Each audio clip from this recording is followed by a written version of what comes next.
La gente que normalmente va a las plataformas de verificación son los que se preocupan por saber si algo es o no verdadero, pero no es el típico perfil de quien cualquier cosa que le llega es capaz de darle difusión.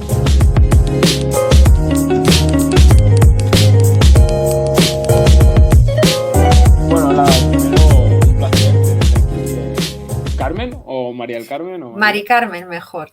María Carmen. Vale, Sí. nada, pues un placer y como te he comentado un poco antes, sabemos que actualmente tus intereses están centrados en la alfabetización mediática, comunicación digital y todo lo que esto, digamos, embarca.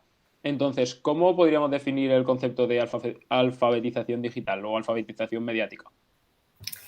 Bueno, lo primero de todo yo creo que, y sobre todo muchas gracias por contar conmigo, lo primero de todo yo creo que son dos términos distintos, ¿vale? Entonces, la alfabetización digital en sí, ahora mismo en el momento que estamos, abarca, digamos, toda una serie de características relacionadas con el consumo digital, ¿no? Cada vez es más amplio y lo que ya no son nuevas tecnologías, porque nuevas tecnologías ya no existen, ya tienen 40 años, así que nuevas ya no las podemos llamar, ¿no? Todas las tecnologías digitales y todo lo que se requiere, ¿no?, para su uso y su incorporación a la vida diaria es lo que está dentro del ámbito de la alfabetización digital, ¿no? El conseguir que todo el mundo tenga unos mínimos conocimientos que le permitan ser un usuario básico y en su vida diaria pueda llevar a cabo determinado tipo de funciones que cada vez son más habituales, ¿no?, y en más contextos. La alfabetización mediática va por otra parte. La alfabetización mediática implica también el tener cierto tipo de conocimientos en alfabetización digital, evidentemente, pero va más allá en lo que se refiere al consumo de los medios y no solo ya de los medios tradicionales, que es de lo que deberíamos haber hablado hace mucho más tiempo, sino de los medios digitales que se han incorporado a nuestra vida diaria y que es tan importante a todos los niveles y en todas las edades ser capaz de conocerlos, de interpretarlos y sobre todo de ser crítico con ellos. ¿Y en qué se debe basar esta alfabetización digital, en este conocimiento de los medios? ¿En qué deberíamos basarla principalmente? Si hablamos en el caso de la alfabetización mediática, en cuanto a los medios digitales, es muy importante, lo primero de todo, entender cómo funcionan, o sea, tener claras cuáles son sus características en cuanto a quién emite esa información, quién construye la información y de dónde proviene esa información. Y luego tener elementos y conocimientos suficientes como para ser crítico con ellos. Uno de los grandes problemas que tienen, parece que los usuarios más jóvenes, pero no son solo los más jóvenes, cualquiera, es que cualquier cosa que nos encontramos a través de redes sociales o de medios digitales, a través de un clickbait mismamente, nos parece real y nos lo creemos rápidamente, porque no tenemos tampoco la costumbre de contrastar la información y es extremadamente fácil pues que nos den información falsa o información que esté conducida a una determinada opción que pueda ser diferente si yo la valoro, ¿no?, con otra o la contrasto. Entonces, sobre todo, hay que basarse en tener herramientas para contrastar esa información y un espíritu crítico, que eso es fundamental y además es algo que debería empezar desde la educación primaria. Espíritu crítico para ser capaz de diferenciar y tener por lo menos los fundamentos básicos de entender que una información que nos llega, por mucho que venga de alguien que conozco o de una red social o de un WhatsApp, no tiene por qué ser real. Y aparte de esta educación, tiene que ser algo más, digamos, transversal, donde entren plataformas digitales, pues por ejemplo, si muchos de los jóvenes usamos Twitter, que Twitter también forme parte de este proceso, que los estados, que a través de la educación, incluso de la política, de más ámbitos, sea como un proceso transversal que ayude a la ciudadanía a ser más crítica. Eso sería indispensable. O sea, en el marco educativo ya sabemos que además, bueno, existe en nuestro país un marco de competencia digital que está muy destinado a los docentes, pero ya se contemplan muchas de las cuestiones que se deben de abordar y en teoría se abordan, ¿no?, dentro de toda la educación primaria. El dar una formación en ese ámbito transversal que ayude a ir conociendo cómo funcionan. Pero como tú decías, los propios estados o las propias redes sociales desde sus posiciones, cada una en la que esté, evidentemente lo que deberían garantizar es que la información que llega es una información como mínimo real, ¿no? Por un mínimo que sea real. Otra cosa es que tengamos la competencia de después saber diferenciar lo que está más cercano a nuestros intereses o cómo yo entiendo esa información, pero que la información que nos llegue sea real o sea verdadera debería de ser algo que por defecto tendrían que garantizarnos en cualquier medio de estas características. La veracidad se supone que es una de las características de los medios o debería de ser así. ¿Y es digamos, este nuevo ecosistema digital como un medio perfecto para que se difunda la información falsa? Por lo que tú has dicho, por lo que no hay un conocimiento de saber si esto es real, nos creemos casi cualquier información que nos llega. ¿Se está como creando un ecosistema para la difusión de información falsa o desinformación? Sí, es que es extremadamente sencillo a todos los niveles. Lo primero, por la enorme capacidad de difusión que tiene, por el gran volumen de usuarios cada vez más. Mira, si vemos las estadísticas echando un vistazo, por ejemplo, al Estudio General de Medios, a la audiencia de Internet, las audiencias cada vez van subiendo más en los niveles inferiores, en la gente más joven, pero también en la gente más mayor. O sea, de hecho, este año incluso se ha crecido la separación que se realizaba cuando se decía 75 o más. Bueno, ya vamos 80 y más, o sea, cada vez nos hacemos más mayores y esos también van subiendo su consumo. O sea, aunque parezca mentira, también tienen un consumo elevado. Entonces, hay tanta gente, somos tanta gente la que nos conectamos a diario, que es el ecosistema perfecto. Y por otra parte, porque es una información súper rápida, súper ágil. Piensa que antes el esfuerzo que tenía que hacer alguien para informarse estaba o bien en encender la televisión o más allá en leer el periódico detalladamente o escuchar la radio. Ahora esa información ni siquiera la tenemos que buscar, nos llega, porque no tenemos que hacer el ejercicio de encender ni siquiera el botón de la tele. Es que con tener el móvil me va a llegar lo que me comparten, lo que yo veo, lo que me envía otro, y es una forma súper rápida además de hacer crecer información que probablemente no es verídica en muchos de los casos, pero que además tendemos a creernos, o sea, queramos o no, puesto que nos llega de fuentes o de personas conocidas, es muy fácil que nos lleguen informaciones falsas. ¿Y qué papel juega el algoritmo dentro de todo esto? Porque al final es algo determinante. Tal y como está funcionando en estos momentos, pues tiene mucho que ver no solamente con qué tipo de información nos llega, sino cómo administra la información que nos llega y la información que adquiere de nosotros. No olvidemos que cualquier dispositivo, empezando por los dispositivos móviles que contemplan este tipo de tecnología, tienen la facilidad después de poder darnos a nosotros información suministrada, siempre dentro del ámbito publicitario, pero también del informativo, que está relacionada con lo que ha detectado o con lo que sabe de nosotros. Yo puedo ponerme a hablar con alguien de toldos y al día siguiente mi móvil, si llevo activado el micrófono, me va a sacar publicidad en Amazon o en Google de toldos. Entonces, tiene un papel determinante por cómo administra luego después esa información y cómo nos la hace llegar. ¿Y deberían cambiar, por ejemplo, estas estructuras informativas? Por ejemplo, Twitter debería cambiar, porque al final se ha desarrollado como casi como un medio de comunicación. Casi la mayoría de gente la usa, aparte Sí. del ámbito social, la usa como un medio de comunicación. ¿Sus estructuras deberían cambiar y adaptarse a lo que es un medio de comunicación real? La verdad es que las redes sociales, a medida que van evolucionando y a medida que han ido surgiendo algunas más nuevas, también, si os dais cuenta, han ido clasificándose un poco. Quizás por una parte por intereses, quizás también por tramos de edad. Ahora mismo está como muy definido. Si echas un vistazo, pues yo qué sé, a los informes que hace, por ejemplo, IAB Spain sobre los usos de las redes sociales, se ven que hay tramos de edad que se utilizan para cada red social. Entonces, cada una ha tomado, digamos, una línea y en el caso de Twitter, por ejemplo, es cierto, bueno, a saber qué va a pasar con Twitter, ¿no? Desde lo que sabemos hoy, ¿Es así? ha tomado una línea informativa, pero realmente no es un medio, o sea, funciona un agregador, una forma de llegar a determinadas noticias, pero nunca va a tener la estructura de un medio. Y su idea y su concepto yo creo que no está ahí ni lo ha estado nunca. Y tampoco lo que sabemos es cómo va a evolucionar. La evolución de Twitter es curiosa, porque es verdad que ahora mismo tiene un tipo de público muy determinado, muy concreto y ha perdido un tipo de público. Está claro que el público más joven, cuando hablo más joven hablo de los menores de 20, ¿no? Sí, sí. Yo creo que los ha perdido definitivamente y prácticamente, yo lo veo por mis alumnos, prácticamente no lo usan, a menos que des con gente con perfiles muy concretos de activismo social y cosas así, y se han ido hacia TikTok o hacia Instagram. Entonces, bueno, su evolución hacia un medio yo creo que es compleja, pero veremos a ver cómo va evolucionando.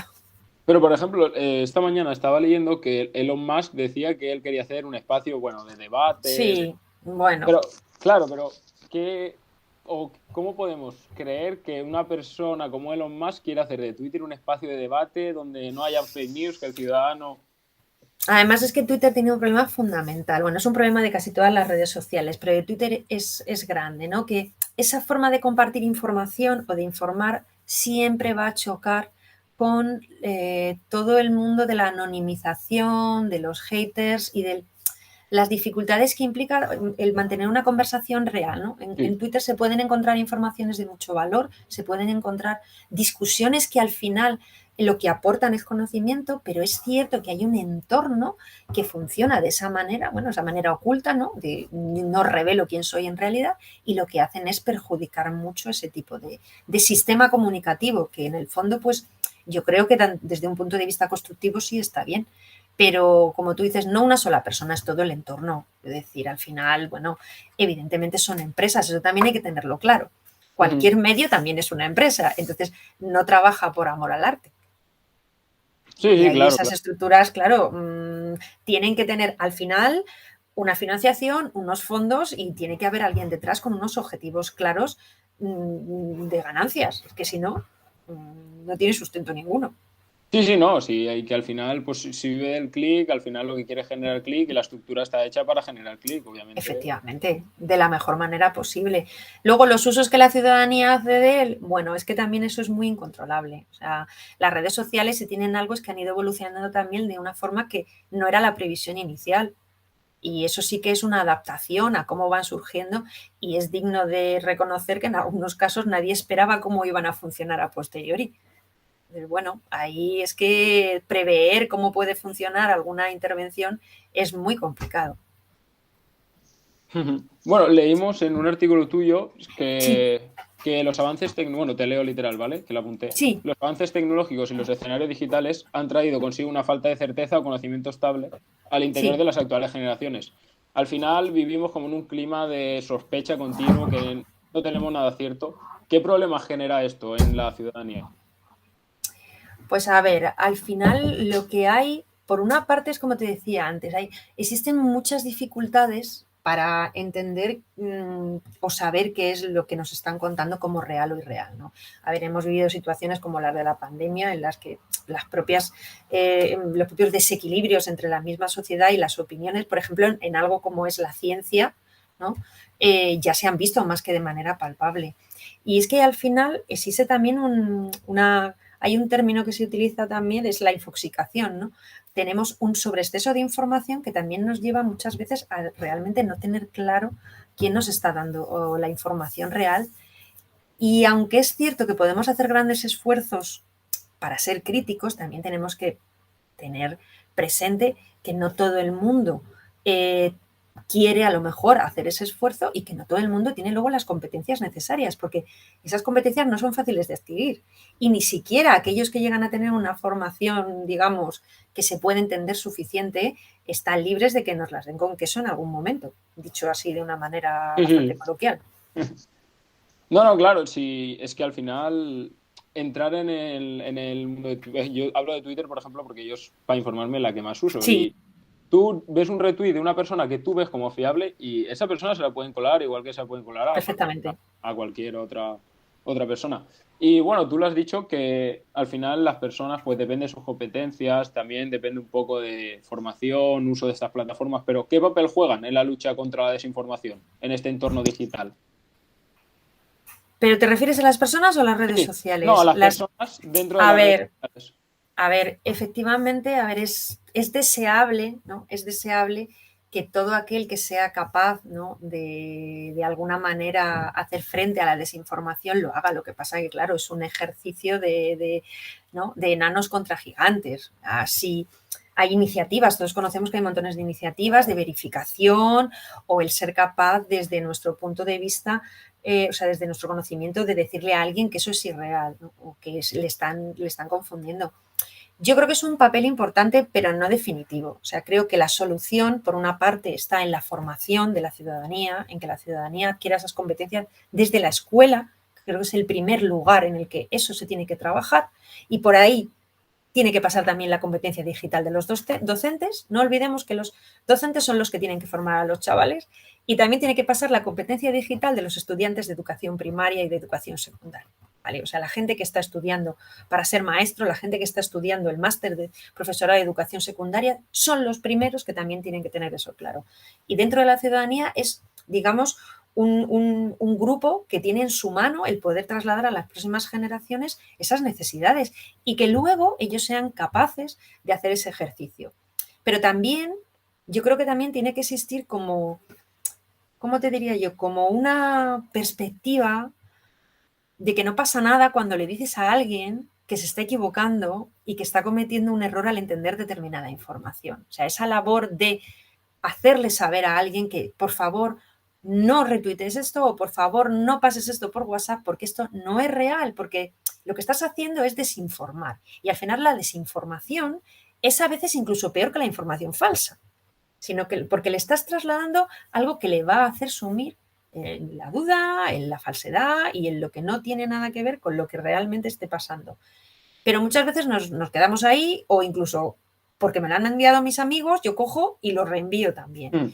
Y hacer también ese ejercicio de que cuando alguien conocido nos envíe algo, antes de empezar a pasarlo, al menos contrastarlo y saber si es verdad, para evitar que esa rueda siga funcionando.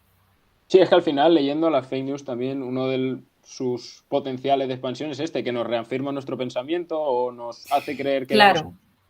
Y potencia que, pues si soy el primero en enviarlo, pues más Ya. rápido me reconocerán a mí y al final es Sí. uno de los problemas. Y tú hablas Eso un es poco verdad. de las plataformas de verificación, pero son suficientes porque es que al final es lo que te has dicho, es el pequeño contra el gigante. Es como que tienen herramientas, pero no llegan a ser suficientes para poder frenar un fenómeno como el de la desinformación. No, porque también sucede otra cosa, que la gente que normalmente va a las plataformas de verificación son los que se preocupan por saber si algo es o no verdadero, pero no es el típico perfil de quien cualquier cosa que le llega es capaz de darle difusión. Entonces, es una aportación, pero no, en su mano no está el controlarlo. Yo creo que no. Esto pasa muchísimo más porque la ciudadanía en líneas generales tenga esas capacidades y eso es evidentemente una cuestión de formación, pero es una cuestión de tiempo también. Es que no es sencillo, ¿eh?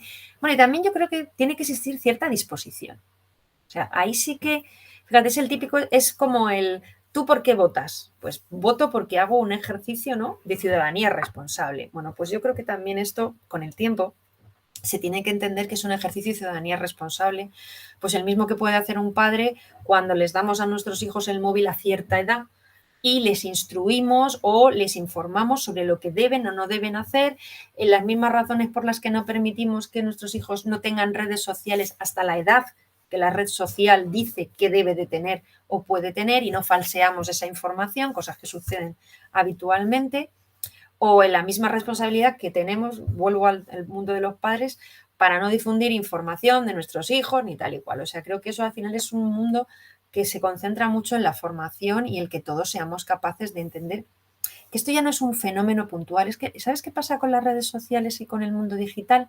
Que lleva 40 años como que hubiese llegado hace un rato. Pero es que es mucho tiempo. O sea, es que parece que acaban de llegar, parece las nuevas técnicas, no lo nuevo, esto, que no es nuevo. Es que yo creo que también eso es un problema de lo que tú dices, de educación, porque como la gente no lo ve en todos los campos de la sociedad, lo ve como un fenómeno igual, aislado, ve que, bueno, llega, hasta un momento que es que ya somos algoritmos ya.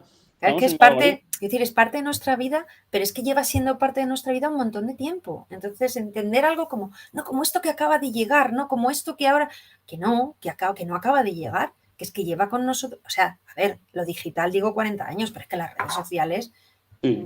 hay gente que ya, cuántos y cuántos perfiles hay de gente sin utilizar hace años porque se abrieron un Facebook hace no sé cuántos, o sea, que no es una cosa de hace un rato. Pero nos falta esa perspectiva. O sea, a mí siempre me sigue pareciendo que la gente piensa que esto es como muy nuevo.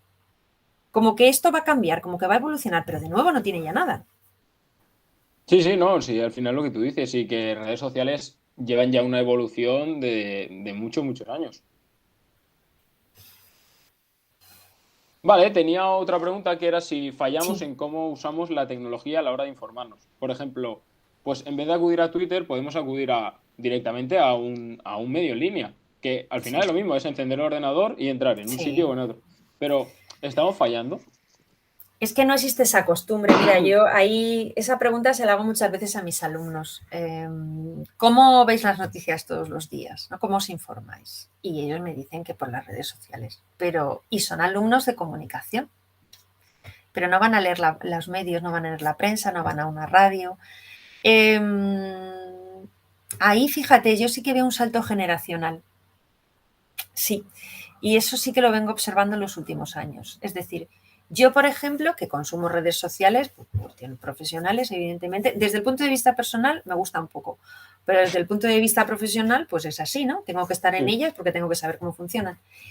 Y bueno, sí, por ejemplo, Twitter, que la utilizo bastante, o Instagram, pues me sirven para informarme de ciertas cosas. Pero yo mi primer paso del día es conectarme a la radio, el periódico de turno y ver qué es lo que dicen, ¿no? Y esa, digamos, para mí es una transición de lo que yo hacía hace 20 o 25 años, que era comprarme el periódico. La radio la sigo encendiendo igual, con la diferencia de que ahora hay veces que si no he podido escucharlo, pues me voy al podcast, ¿no? Que me parece una evolución extraordinaria y que a mí me gusta mucho. Pero tengo esa mecánica. El problema es que las generaciones más jóvenes no tienen esa mecánica. Y eso sí que es complejo, ¿eh? Porque realmente, como tú dices, es una transición que hay un intermediario. Pero en ese intermediario es donde se nos puede quedar el contraste de opinión, porque yo escucho, o sea, leo El Mundo, El País, me leo varios y si escucho la cadena SER, escucho la COPE, me gusta escuchar opiniones. Pero cuando veo una red social está mucho más filtrado. Entonces, la información que voy a recibir, a menos que yo tenga ese espíritu, normalmente no va a venir con ese filtro. Claro. Me viene ya, pues eso.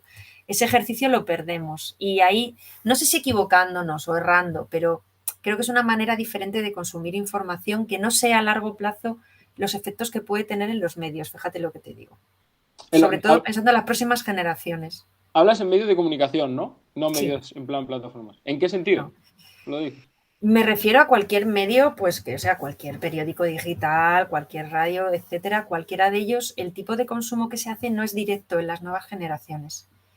Y eso sí que yo creo que en un plazo corto, medio, se puede ver el impacto, porque no, o sea, siempre a través de una red social. Y no es porque ellos no estén en una red social, ¿no? Porque la mayoría de estos medios están en redes sociales. Pero claro, no es lo mismo irme a leer una noticia concreta que ellos lanzan, porque ellos tienen sus políticas también de lanzamiento en redes sociales, que yo me voy al medio y leo lo que a mí me viene bien ese día o a lo que estoy suscrito por los sistemas estos que tienen ellos de suscripción para su supervivencia, claro.